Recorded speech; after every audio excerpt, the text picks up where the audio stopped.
O ano era 1945.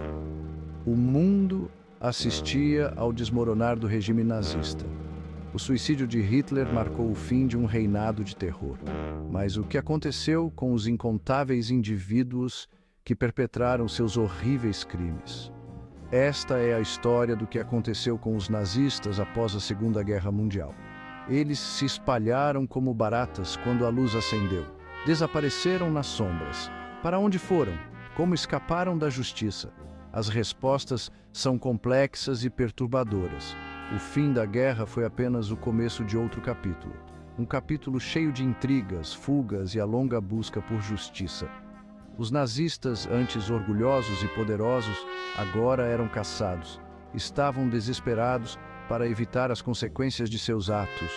Muitos desapareceram no anonimato do caos do pós-guerra. Alguns buscaram refúgio em terras distantes, outros tentaram se misturar à vida comum. O mundo exigia justiça. Os tribunais de Nuremberg foram convocados. Eles visavam responsabilizar os líderes nazistas mais proeminentes. Os julgamentos de Nuremberg foram um marco na história jurídica. Realizados na cidade onde o Partido Nazista havia realizado seus enormes comícios, os julgamentos visavam responsabilizar os oficiais nazistas de mais alto escalão. O mundo assistiu enquanto Hermann Göring, Rudolf Hess e outras figuras proeminentes eram levados perante um tribunal internacional. As acusações incluíam crimes contra a paz, crimes de guerra e crimes contra a humanidade. Os julgamentos foram sem precedentes em seu escopo e significado. Os procedimentos foram meticulosamente documentados. As evidências apresentadas foram esmagadoras. O testemunho dos sobreviventes foi angustiante. Os julgamentos expuseram a natureza horrível do regime nazista. Eles revelaram o extermínio sistemático de milhões de judeus, ciganos, homossexuais e outros grupos minoritários. Os julgamentos serviram como uma poderosa acusação da ideologia nazista. Eles ofereceram um vislumbre de esperança para um mundo em busca de justiça após a devastação da guerra. Os tribunais de Nuremberg estabeleceram importantes precedentes legais. Eles afirmaram o princípio da responsabilidade individual por crimes de guerra. Eles estabeleceram que seguir ordens não era uma defesa válida para atrocidades. Os julgamentos lançaram as bases para o direito penal internacional. Eles inspiraram a criação do Tribunal Penal Internacional. O legado de Nuremberg continua a moldar os esforços de justiça internacional hoje. À medida que as forças aliadas se aproximavam, muitos nazistas perceberam que seu reinado de terror estava chegando ao fim. Eles começaram a planejar sua fuga. Uma rede de rotas de fuga, conhecida como Hotlines, surgiu. Essas rotas facilitaram a fuga de nazistas da Europa para refúgios seguros na América do Sul, no Oriente Médio e em outros lugares. As Hotlines muitas vezes eram auxiliadas por indivíduos simpatizantes, incluindo membros do clero e ex-agentes de inteligência. Eles contavam com documentos falsos, fundos ocultos e transporte secreto. Os nazistas frequentemente viajavam sob identidades falsas, usavam passaportes e documentos de viagem falsos. Misturavam-se com refugiados e deslocados. A jornada era perigosa. Os fugitivos enfrentavam o medo constante de serem capturados.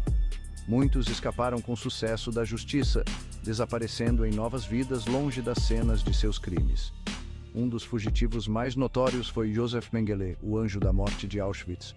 Mengele conduziu experimentos médicos horríveis em prisioneiros.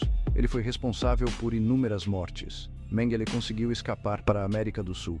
Viveu por anos sob vários pseudônimos. Sua captura se tornou uma prioridade para caçadores de nazistas em todo o mundo.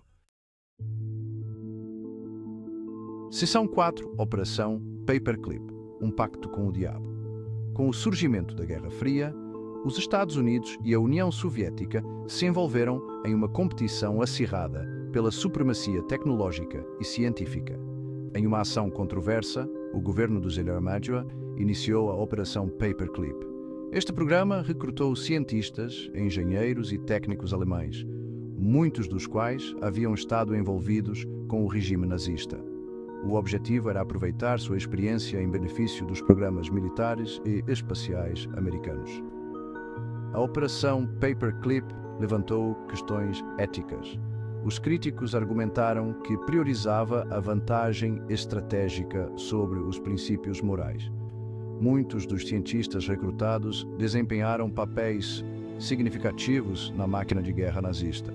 Alguns estiveram envolvidos no desenvolvimento de armamentos avançados, enquanto outros conduziram experimentos desumanos.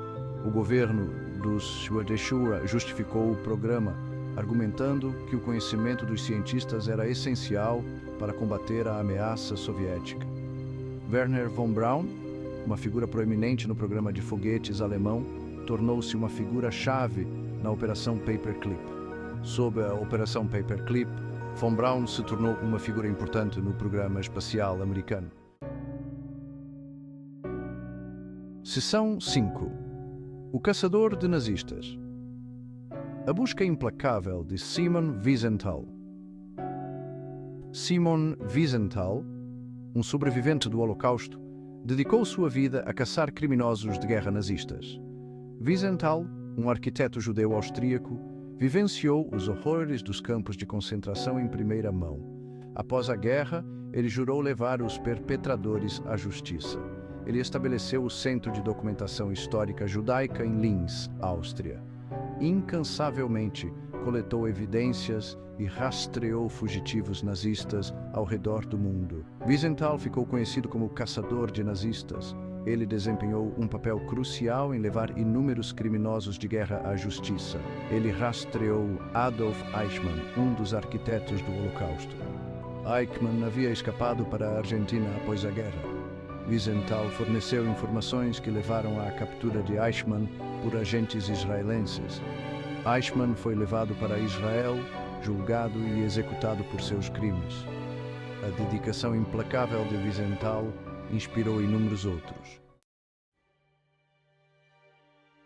Seção 6. Santuário Sul-Americano, um refúgio para criminosos de guerra. Após a Segunda Guerra Mundial, a América do Sul tornou-se um refúgio para muitos criminosos de guerra nazistas que buscavam escapar da justiça. A região oferecia uma combinação de fatores que a tornavam atraente para fugitivos. Vários países sul-americanos tinham políticas de imigração relativamente flexíveis. Alguns tinham governos simpáticos à causa nazista.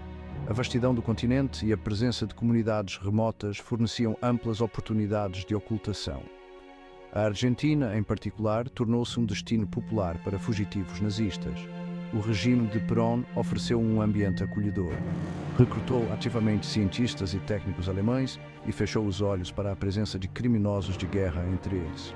Outros países, incluindo Brasil, Chile e Paraguai, também se tornaram paraísos para fugitivos nazistas. A presença de comunidades alemãs estabelecidas nesses países facilitou ainda mais sua integração. A busca por criminosos de guerra nazistas na América do Sul continuou por décadas. Seção 7. Brasil. Um refúgio perturbador. O Brasil, com seu vasto território e políticas de imigração relativamente brandas, tornou-se destino de um número significativo de criminosos de guerra nazistas. O histórico de imigração alemã no país criou comunidades estabelecidas que poderiam fornecer apoio e esconderijo para os recém-chegados. O clima político no Brasil durante o pós-guerra também contribuiu para o afluxo de nazistas. O governo às vezes fazia vista grossa à presença de criminosos de guerra entre os imigrantes. A chegada de nazistas ao Brasil gerou preocupações entre comunidades judaicas e organizações de direitos humanos. Esforços foram feitos para expor a presença de criminosos de guerra e levá-los à justiça.